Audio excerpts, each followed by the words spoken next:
Dr. Lee Jiho rubbed his tired eyes and looked at the clock on his computer screen. It was past midnight again. The research station felt empty and quiet around him. Most of his colleagues had gone home hours ago, but Jiho stayed behind to finish his work on brain mapping technology. The laboratory was located in the mountains of South Korea, far from any city. Jiho liked the peace and quiet. It helped him think better. He was working on understanding how human brains could connect with computer systems. His research was important, but tonight it felt like the numbers on his screen were dancing around. Outside his window, the forest was dark and still. Cars drove on the mountain road at this hour. Jiho was completely alone, which was exactly how he preferred to work on his most difficult projects. He took a sip of cold coffee and went back to his data. The brain scans showed interesting patterns. Human neural networks were much more complex than anyone had realized. Each person's brain was like a unique fingerprint. Connections that made no sense to computers but worked perfectly for humans. A bright flash lit up the forest outside. Jiho looked up from his work, thinking it might be lightning. The sky had been clear all evening. The flash came again, this time much brighter. It hurt his eyes to look at it directly. Then the building started to shake.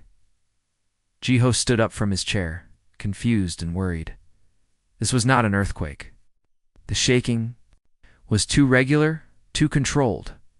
It felt like something large was landing on the mountain above the research station. The lights in his laboratory flickered and went out. Emergency power kicked in a moment later, filling the room with red light. Dio's heart started beating faster. Nothing like this had ever happened before. He walked to the window and pressed his face against the glass. The forest was still dark, but now he could see strange shadows moving between the trees. The shadows were too big to be animals and moved in ways that seemed impossible. A loud sound echoed through the building. It was not quite a voice and not quite a machine noise. It reminded Jiho of insects talking to each other, but much louder and more complex. The sound made his skin crawl. Jiho grabbed his phone to call for help, but it had no signal. The emergency radio in his laboratory was also dead. Whatever was happening outside had cut off all communication. The strange sounds were getting closer. Jiho could hear them moving through the building now. Doors were opening and closing. Footsteps echoed in the hallways, but they did not sound like human footsteps. They clicked and scratched against the floor. Jiho looked around his laboratory.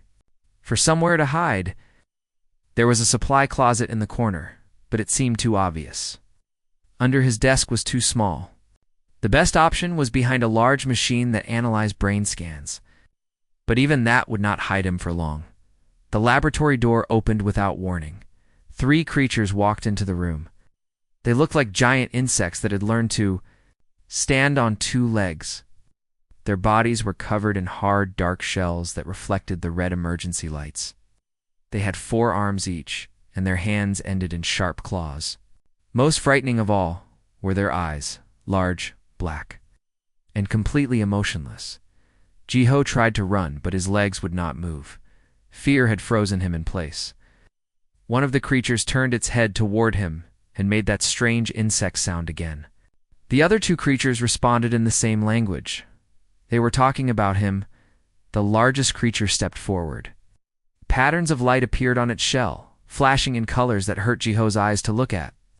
The light seemed to be another way of communicating. This was clearly their leader. Jiho found his voice at last. "What do you want?" he asked in Korean, then repeated the question in English. "Who are you?" The creatures did not respond to his words. Instead, the leader pointed one of its clawed hands at him. A small device appeared in its palm, glowing with soft blue light. The device made a quiet humming sound. The leader spoke in the insect language to its companions. Jiho did not understand the words, but he could guess their meaning from the way they looked at him. They had found what they were looking for. One of the smaller creatures moved behind Jiho while he was watching the leader. Before he could turn around, something sharp pressed against his neck. Pain shot through his body, and his vision started to blur. Jiho tried to say, but his mouth would not work properly. Jesus' legs gave out, and he fell to the floor. The creatures caught him before he hit the ground. As consciousness faded, Ho heard the leader making more of those light patterns on its shell. The colors were different now, and the rhythm was faster. It sounded almost like celebration. The last thing Jiho remembered was being lifted off the ground by strong arms. The creatures carried him out of his laboratory, through the hallways of the research station, and into the dark forest beyond. When Jiho woke up, everything had changed. He was lying on a metal table in a room he had never seen before. The walls were curved and seemed to be made of the same dark material as the creature's shells. Strange lights moved across the ceiling in patterns that made no sense to his human eyes. The air smelled wrong. It was too clean, too empty of the normal smells that filled human spaces. There was also an underlying scent that reminded him of hospitals, but sharper and more chemical. Jiho tried to sit up, but found that he could not move. Metal bands held his arms and legs against the table. A strap across his chest kept him flat. On his back, he could turn his head slightly, but that was all. The room was larger than his laboratory had been. Strange machines lined the walls, all of them humming with quiet energy. Some of the machines had displays that showed information. In symbols Jiho did not recognize, the insect creatures were there too, standing around his table and watching him. Now that he could see them more clearly, Jiho realized they were even more alien than he had first thought. Their shells were not just armor, they were living parts of their bodies. The light patterns he had seen before were created by organs. Under their skin, the largest creature, the one that seemed to be their leader, stepped closer to the table. It made those insect sounds again, and this time Jiho heard something different in the voice. There was intelligence there, and purpose. These were not mindless monsters. They were thinking beings with their own goals and plans, and apparently, those plans involved him. The leader held up a device that looked like a cross between a medical instrument and a piece of advanced technology. It was small enough to fit in the creature's palm, but it glowed with internal light and made soft beeping sounds. Jiho tried to speak, to ask questions, to understand what was happening to him. But the strap across his chest was too tight, and fear made it hard to breathe. All he could do was watch as the creatures prepared to do whatever they had brought him here to do. The leader brought the device closer to Jiho's head. The beeping sounds got faster and louder. Other machines in the room started humming with more energy. Whatever was about to happen, it was going to be Big G. Ho closed his eyes and tried to prepare himself for the unknown. The pain in Jiho's head was unlike anything he had ever felt before.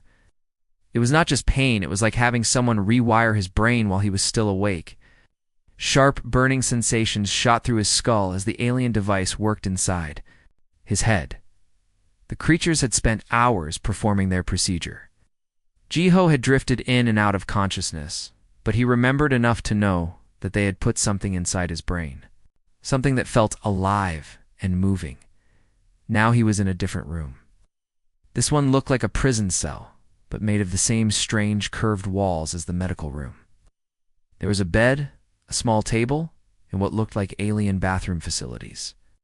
The walls glowed with soft light that never changed, making it impossible to tell if it was day or night. Jiho sat on the edge of the bed and held his head in his hands. The pain was getting better, but something else was happening that scared him more. He could hear things that should not be possible to hear. When the creatures walked past his cell, he heard their footsteps long before they came into view. But, more than that, he could hear their conversations. The strange insect sounds they made were starting to make sense to him. Not complete sense, but enough to understand basic ideas. One of them was called Dekver. He was the leader who had supervised the procedure. Another was called Yixara, and she seemed to be some kind of scientist. They talked about Jiho like he was an experiment that was working better than expected. The human brain adapted faster than our models predicted, Yixara was saying as she passed his cell. The neural integration is almost complete. Jiho pretended to be sleeping, but his mind was racing. Neural integration? They had put some kind of device in his brain, and now it was connecting to his thoughts. But instead of controlling him like they probably wanted, something different was happening. The device felt like a new part of his brain. He could sense it there, working alongside his natural thoughts. But his human brain was not just accepting the alien technology. It was studying it, learning from it, and slowly taking control of it. Over the next few days, the creatures ran many tests on Jiho. They would bring him to different rooms and give him problems to solve. Simple things at first, moving objects from one place to another, following basic instructions.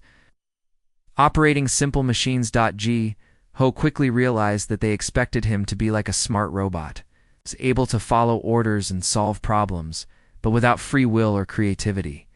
They wanted a perfect slave who could think just enough to be useful. So that was exactly what he pretended to be when they told him to move a heavy box. He moved it efficiently, but without any wasted motion. They asked him to repair a broken machine. He fixed it perfectly, but did not suggest any improvements. When they gave him complex puzzles, he solved them quickly, but showed no curiosity about why they had given him the puzzle in the first place. The creatures were very pleased with their success. Through his new ability to understand their language, Jiho learned that they were called the Valkyrie. They'd been watching Earth for many years, studying humans to see if they would make good workers. This specimen shows perfect compliance, Thekver told Yixara after one of the tests. The aggression and unpredictability have been completely suppressed. The neural pathways are responding exactly as designed, Yixara agreed. We can begin preparations for the full harvest.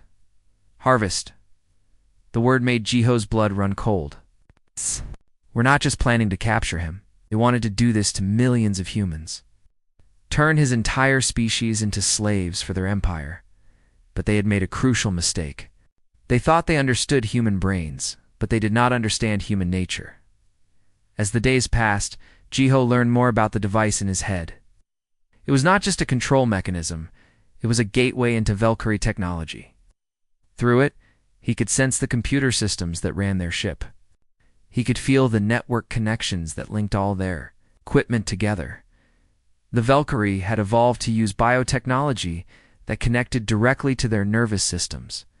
Their machines were controlled by thought rather than physical interfaces. It was an amazing system, but they had become so dependent on it that they had forgotten how it actually worked to them. The technology was like breathing, automatic and unconscious. They used it without understanding it. But Jiho's human brain approached it like a puzzle to be solved. Every time he connected to their systems, he learned more about how they functioned.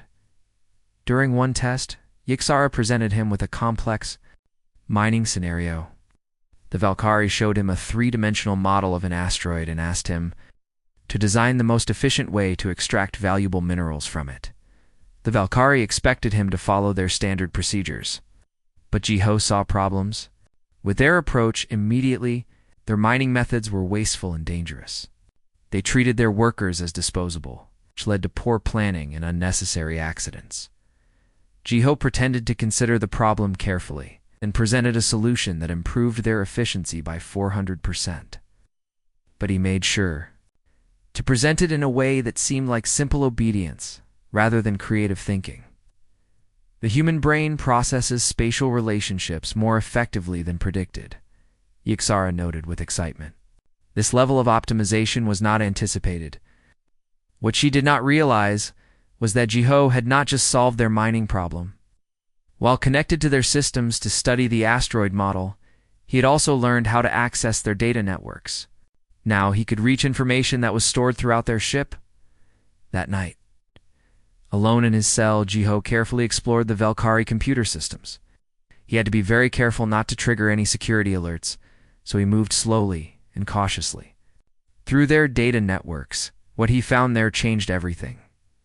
The Valkyrie were not the advanced civilization they pretended to be.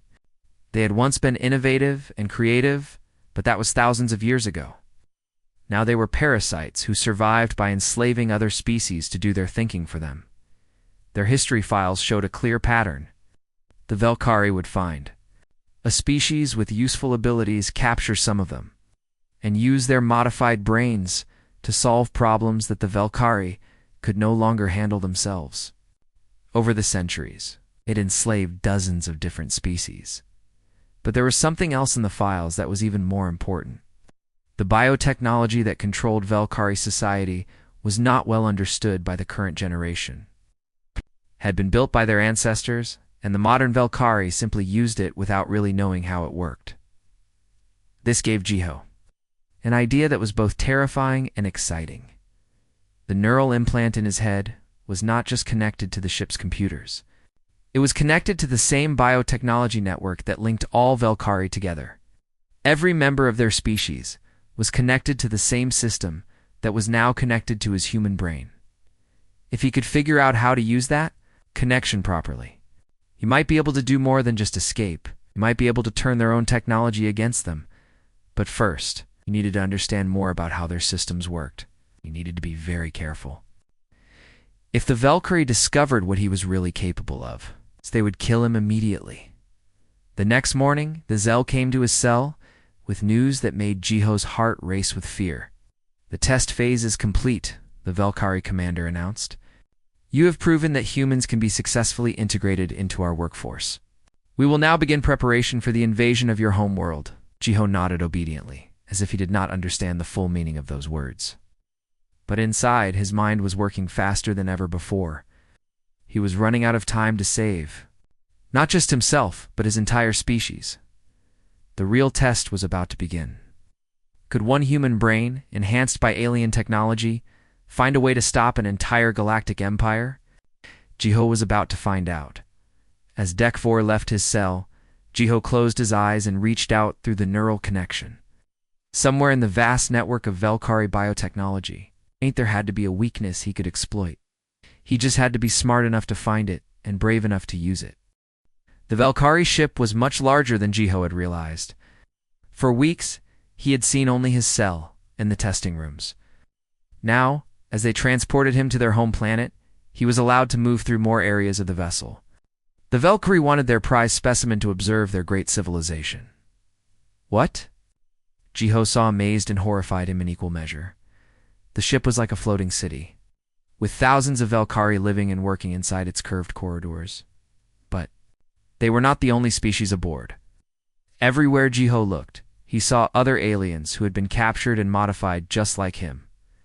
They were tall, thin beings with blue skin who operated the ship's navigation systems. Short, furry creatures with 6 arms managed the food production areas. Large, slow-moving aliens with thick hides worked in the engine rooms where radiation would kill most other species. All of them had the same empty look in their eyes that the Velkari expected to see in Jiho. They followed orders without question, worked without complaint, and showed no signs of creativity or independent thought. They were perfect slaves, and they had once been free people with their own hopes and dreams. Jiho realized he was looking at Earth's future if he failed. Through his neural connection, he could sense the modified brains of these enslaved beings.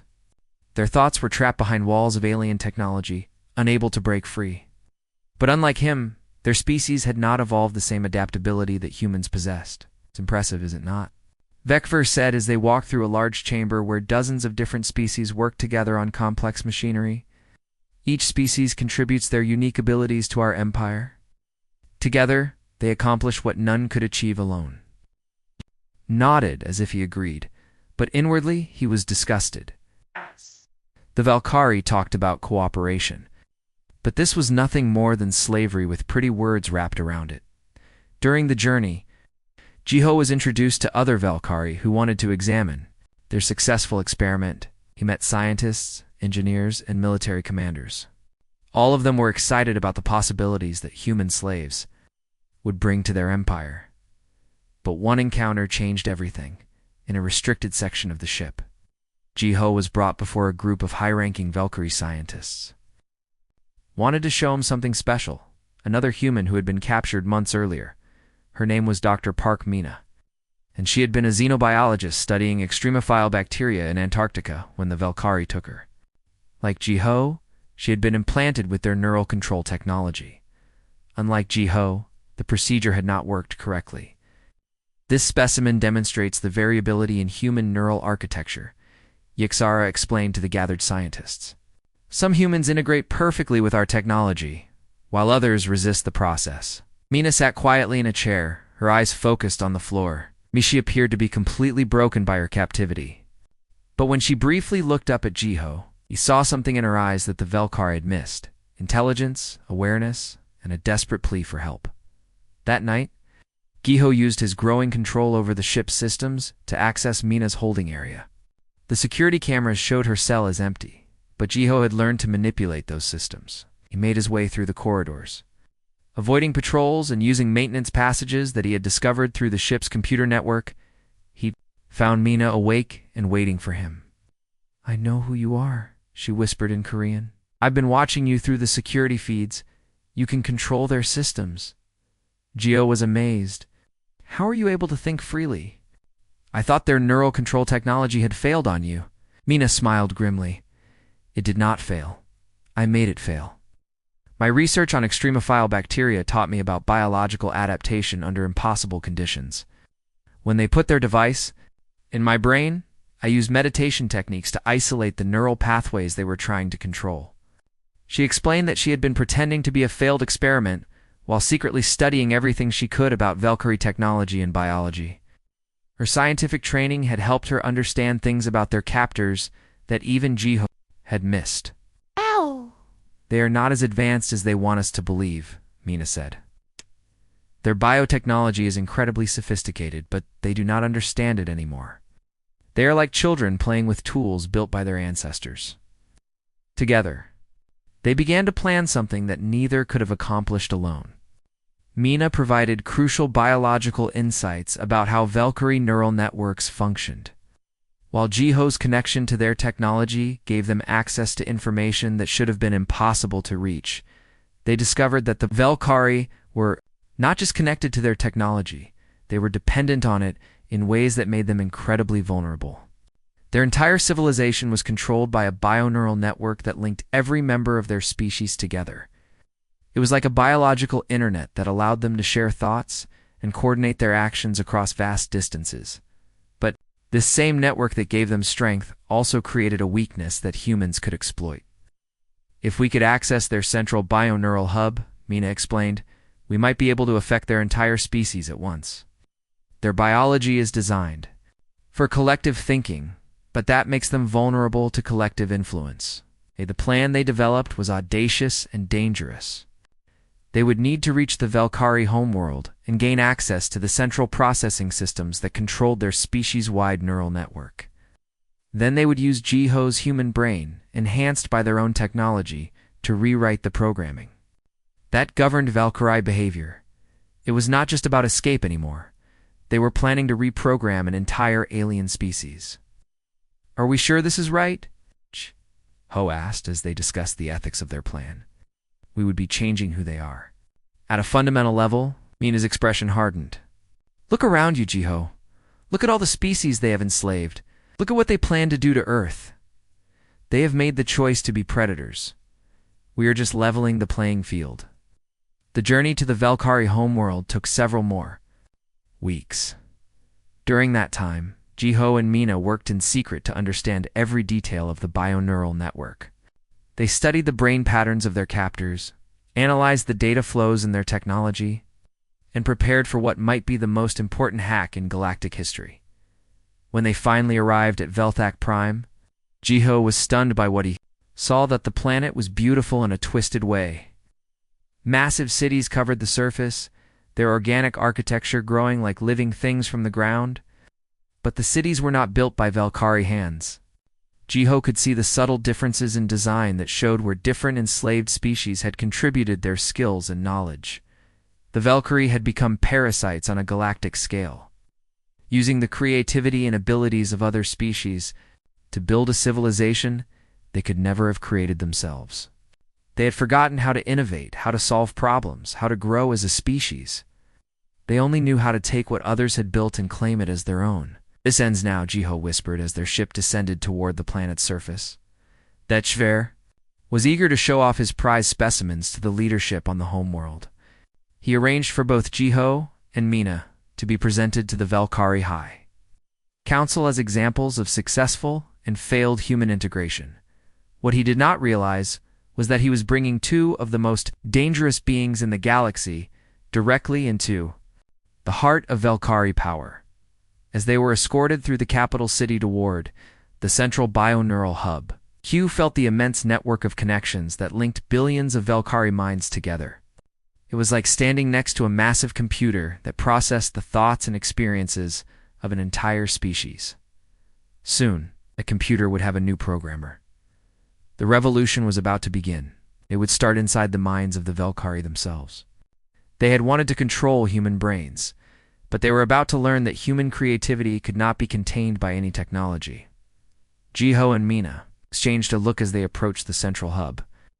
They had one chance to save not just themselves, but every enslaved species in the galaxy. It was time to show the Valkyrie what happened when they underestimated the power of human determination. The greatest hack in history was about to begin. The central bioneural hub of Velthak Prime was the most incredible thing Jiho had ever seen. The chamber was enormous, with curved walls that stretched up into darkness. Streams of living light flowed through organic conduits that pulsed like arteries. The air itself seemed alive with electrical energy that made his skin tingle. This was the brain of the Valkyrie civilization. Every thought, every decision, every action of their entire species flowed through this central system. Billions of minds, connected as one, sharing knowledge and coordinating their empire across the galaxy. And now, Jiho was going to hack it. Magnificent, is it not? HFY said proudly as he led Jiho and Mina into the chamber. Our ancestors built this system to unite our species in perfect harmony. Through it, we have achieved what no other civilization has accomplished. Jiho nodded respectfully, but his enhanced brain was already analyzing every detail of the system. Through his neural implant, he could feel the massive data streams flowing around him. The information was overwhelming. Millions of conversations, reports from across the galaxy, scientific data, military communications, and the constant background. A Valkyrie consciousness. But human brains were evolved to find patterns in chaos. While the Valkyrie saw their bioneural network as a single unified system, Jiho began to identify the individual components and pathways that made it work. The presentation to the High Council went exactly as planned. Jiho performed perfectly. As the obedient slave solving complex problems with apparent mindless efficiency, Mina was displayed as an example of human variability, useful for understanding the limitations of their control technology. The human species shows exceptional potential, Yixara reported to the assembled council members. They recommend immediate implementation of the harvesting protocol. Within one standard cycle, we can have millions of human workers integrated into our workforce. The council approved the invasion of Earth without debate. To them, it was simply a matter of collecting useful resources. They had done it so many times before that it required no special consideration. After the presentation, Jiho was granted his request to study the bioneural hub more closely. He convinced his handlers that understanding the central system would help him optimize human integration procedures. The Valkyrie were eager to improve their efficiency, so they gave him unprecedented access to their most important technology. What they did not know was that they had just given a human brain direct access to the control center of their entire ally. Civilization, working in carefully timed sessions over several days, Jiho began to map the neural pathways that controlled Valkyrie behavior. The system was incredibly complex, but it followed patterns that his human intuition could understand. It was like learning a new language, except this language controlled the thoughts and actions of an entire species. The Valkyrie had been using this technology for so long that they had forgotten it was technology at all. To them, the bioneural network was as natural as breathing. They could not imagine that it could be changed or manipulated by an outside force. But Jiho was not just an outside force. Through his implant, he was now part of their network. And unlike them, he understood that the network was just another computer system, one that could be reprogrammed if he knew how to access the right pathways. He started with small changes, tiny adjustments to the neural patterns that controlled aggression and dominance, subtle modifications to the systems that regulated empathy and cooperation. Each change was so minor that it would not trigger any security alerts, but together they would create a cascade effect throughout the entire Valkyrie population. Meanwhile, Mina worked on understanding the biological implications of what they were doing. Her expertise in extremophile biology helped her predict how the Valkyrie nervous system would adapt to the changes. Jiho was making Their neuroplasticity is much higher than they realize, she explained during one of their secret meetings. They have been using the same mental patterns for thousands of years, but their brains are still capable of forming new connections. If we can push them past their current behavioral limits, their biology will adapt to support the new patterns. The first signs of change appeared within days of Jiho's initial modifications. A group of Velkhari scientists working on weapons development suddenly became interested in peaceful applications for their research. Several military commanders began questioning orders that would result in unnecessary casualties among their enslaved workers. The changes were small and seemed random too. The Velkhari leadership. They assumed it was just normal variation in individual behavior. But Jiho could see the pattern, spreading through their bioneural network like ripples in a pond. The real test came when a Velkhari overseer in the slave quarters showed something that had never been recorded in their species before: mercy toward a captured alien who had tried to escape. Against executing the prisoner as protocol demanded, the overseer reduced the punishment and improved conditions in that section of the facility. There have been some unusual behavioral anomalies in Section 7, Yixara reported to her superiors. Several workers have deviated from standard protocols without apparent cause. That Kavar was concerned but not alarmed. Run complete diagnostics on the affected individuals. If there is a malfunction in their neural interfaces, we need to identify and correct it immediately. But the diagnostics showed nothing wrong. The affected Velkhari were functioning normally according to all their tests. They were just ... different, more thoughtful, more compassionate, more willing to question orders that seemed unnecessarily cruel. Jiho knew he was running out of time. The Velkhari leadership would eventually realize that something was systematically changing their people. He needed to accelerate his program before they could stop him, working through an entire sleep cycle. He pushed deeper into the bioneural network than he had ever gone before. He found the core programming that controlled Velkhari's social hierarchy, their attitudes toward other species, and their basic understanding of morality. These were the deepest parts of their artificial consciousness, the fundamental rules that had guided their civilization for millennia. Changing these systems would not just modify Velkhari behavior, it would transform them into a completely different species. Jiho hesitated for a moment before making the final changes. Once he did this, there would be no going back. The Velkhari would never again be the predatory empire that had terrorized the galaxy for thousands of years. But as he thought about all the species they had enslaved, all the worlds they had strip-mined, and all the civilizations they had destroyed, his resolve hardened. The Velkhari had made their choice long ago when they decided to become parasites feeding on the creativity of others. Now they would learn what it felt like to have someone else act choices for them. Jiho activated the final sequence of neural modifications and sent them rippling through the bioneural network. Deep in the artificial consciousness of every Velkhari in the galaxy, new pathways began to form.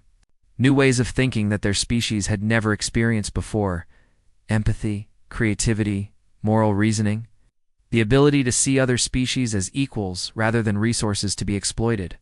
For the first time in their recorded history, the Velkhari were about to discover what it meant to have a conscience.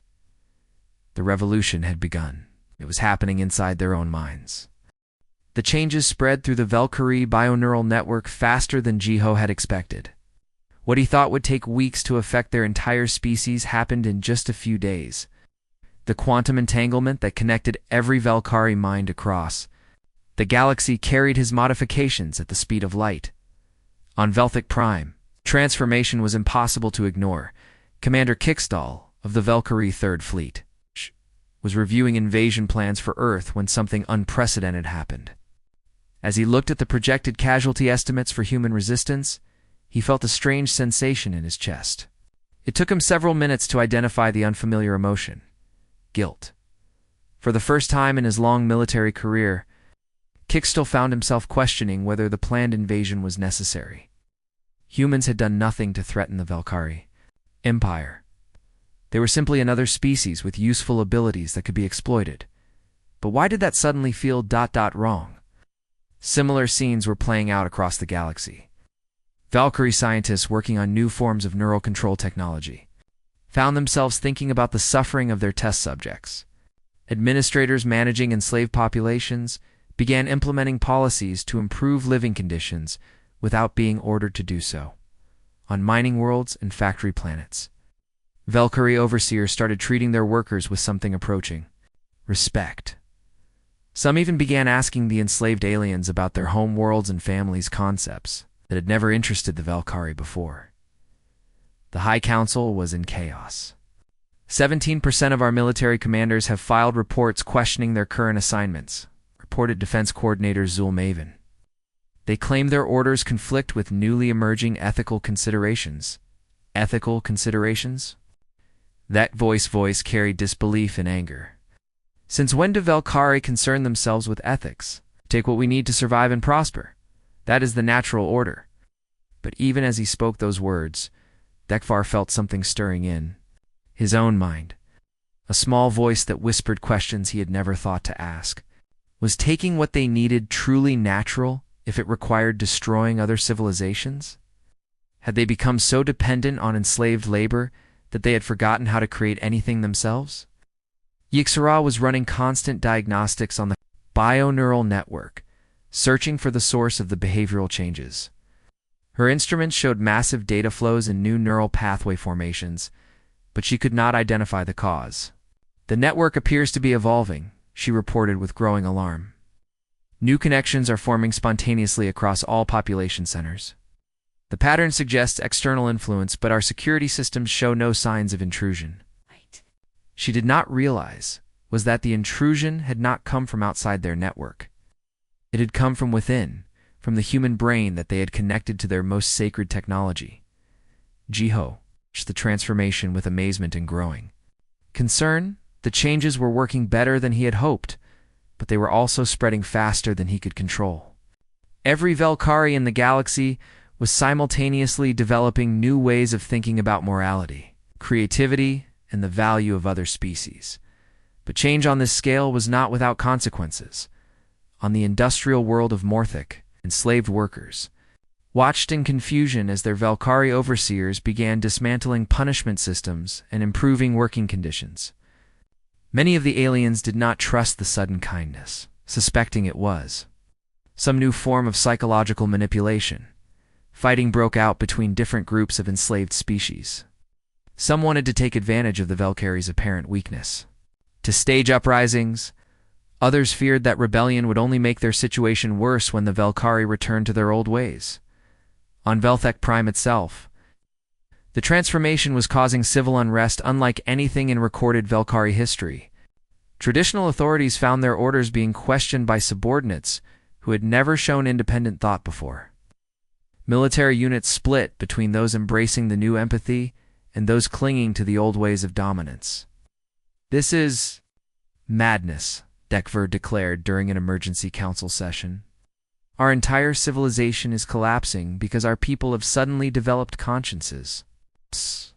We must find the source of this contamination and eliminate it immediately." The source proved impossible because the changes were coming from their own bioneural network. Every attempt to identify external interference failed because Jiho's modifications had become part of their natural thought processes. The situation reached a crisis point when Fleet Admiral Vorthik, commander of the forces preparing to invade Earth, sent a message that stunned the High Council. "I cannot in good conscience proceed with the planned invasion," his communication stated. "The human species has shown no aggression toward our empire. They are simply living their lives on their home world, as is their right. To enslave them would be an act of unprovoked brutality that I can no longer justify." Similar messages arrived from other fleet commanders across the galaxy. The carefully planned invasion of Earth, the operation that was supposed to provide millions of new workers for the Valkyrie Empire, was falling apart as their own military developed moral objections to conquest. Dekvar realized that desperate measures were required. He issued orders for all humans in Valkyrie custody to be executed immediately. If human brains were somehow causing this contamination, then removing all humans from their territory might stop the spread of these dangerous new ideas. But it was too late. Many Valkyrie commanders refused to carry out the execution orders. claiming they violated newly developed principles about the value of sentient life. Others who tried to follow orders found their own subordinates unwilling to participate in mass murder. For the first time in their recorded history, the Velkhari Empire was experiencing widespread civil disobedience. In his cell, Jiho felt the chaos spreading through the bioneural network. Through his connection to their systems, he could sense the confusion and conflict tearing at Velkhari society. Part of him felt guilty about the turmoil he had caused, but he reminded himself of all the civilizations the Velkhari had destroyed over the millennia. They were experiencing in days what should have taken them millions of years of evolution. The development of empathy, moral reasoning, and respect for other forms of life. It was painful and chaotic. But it was also necessary. Mina found him during one of the increasingly frequent security lapses that were occurring as Velkhari guards struggled with their changing priorities. "The transformation is working," she said, "but it might destroy their entire civilization in the process. Billions of Velkhari are experiencing psychological crises as their fundamental beliefs about reality are challenged." Jiho nodded grimly. "I know. I can feel their confusion through the network. But what choice did we have? They were planning to enslave our entire species. At least this way, some good might come from the chaos." As if to prove his point, reports began arriving from across the galaxy of enslaved species being freed by their Velkhari overseers. Some releases were organized and peaceful. Others happened during uprisings that succeeded because the Velkhari guards could no longer bring themselves to use lethal force against their prisoners. The great Velkhari Empire, built on the suffering of countless other species, was crumbling. From within, as its people discovered compassion for the first time in their history. But the revolution was far from over. The hardest part was still to come, helping both the Velkhari and their former slaves figure out what kind of galaxy. They wanted to build from the ruins of the old order, and somewhere in the chaos, new forces were stirring. Other ancient civilizations had noticed the sudden transformation of the Velkhari Empire. Not all of them were pleased with the changes they saw. The galaxy was about to become a much more complicated place. 6 months after the Great Transformation began, the galaxy was a very different place. The Velkhari Empire no longer existed. In its place was a loose confederation of worlds, trying to figure out how to function without the rigid hierarchy that had controlled their civilization for thousands of years. Some planets had adapted well to their new freedom. Others struggled with the chaos that came from sudden liberation. On Earth, humanity was dealing with the strangest first contact scenario. In science fiction history, instead of invading conquerors, the Velkhari had arrived as refugees seeking forgiveness for crimes they had planned but never committed. Dr. Lee. Jiho stood on the observation deck of the joint research station that had been built in orbit around Earth through the massive windows. He could see Velkhari ships working alongside human vessels to construct new facilities. It was a sight that still amazed him. Even after months of cooperation, the neural implant in his head had evolved far beyond its original purpose. Instead of controlling him, it had become a bridge between species. Through it he could facilitate communication and understanding between humans and Velkhari in ways that normal translation could never achieve. Dr. Park Mina joined him at the window, carrying a datapad filled with their latest research results. "The integration studies are showing remarkable progress," she said. "The Velkhari neuroplasticity is even higher than we first thought. They are not just adapting to their new moral framework, they are building entirely new forms of consciousness we have never seen before." It was true. The transformed Velkhari had not simply become copies of human thinking. Instead, they had developed their own unique approach to empathy and creativity that combined their natural collective intelligence with newly awakened individual awareness. Some Velkhari had chosen to disconnect from the bioneural network entirely, seeking to experience pure individual consciousness for the first time in their species' history. Others remained connected but used the network to share discoveries and artistic creations, rather than to coordinate conquest and exploitation. "The former slave species are having a harder time adjusting," Jiho observed, watching a transport ship filled with liberated aliens dock with the station. "Many of them do not trust that the changes in the Velkhari are permanent. This was one of the greatest challenges facing the new galactic order. Billions of enslaved beings had been freed, almost overnight, but freedom was not the same as healing. Many species nursed grudges against the Velkari that went back generations. Others had been so broken by their captivity that they struggled to function without constant supervision. The research station had become a center for developing new approaches to interspecies cooperation. Teams of humans, reformed Velkari, and representatives from liberated species worked together on projects that would have been impossible under the old empire. But not everyone in the galaxy was happy with the changes. "We have another message from the Zephyrian Collective," Mina said, checking her datapad. "They are demanding that we turn over the humans responsible for the Velkari contamination for trial and punishment." Jiho sighed. The Zephyrians were an ancient civilization that had survived the Velkari Empire by hiding in the outer regions of the galaxy. They viewed the transformation of the Velkari with suspicion and fear, worried that humans who could rewrite an entire species might decide to target them next. Similar concerns had been raised by other galactic powers. The Trilarian Federation had placed strict quarantine barriers around human space. The Omnivore Syndicate had declared humans to be a Class Alpha civilization threat, was actively working to prevent human contact with other species. "Are afraid of us," Jiho said. "In some ways, I do not blame them. What we did to the Velkari was unprecedented. We proved that human creativity, combined with advanced technology, could reshape entire civilizations. But we only did it to stop an invasion of our home world," Mina protested. "We were defending ourselves, not seeking conquest." "I know that, and you know that," Jiho replied. "But from their perspective, we are an unknown species that appeared from nowhere and immediately demonstrated the ability to rewrite the minds of the galaxy's most powerful empire. That would be terrifying to anyone." The irony was not lost on either of them.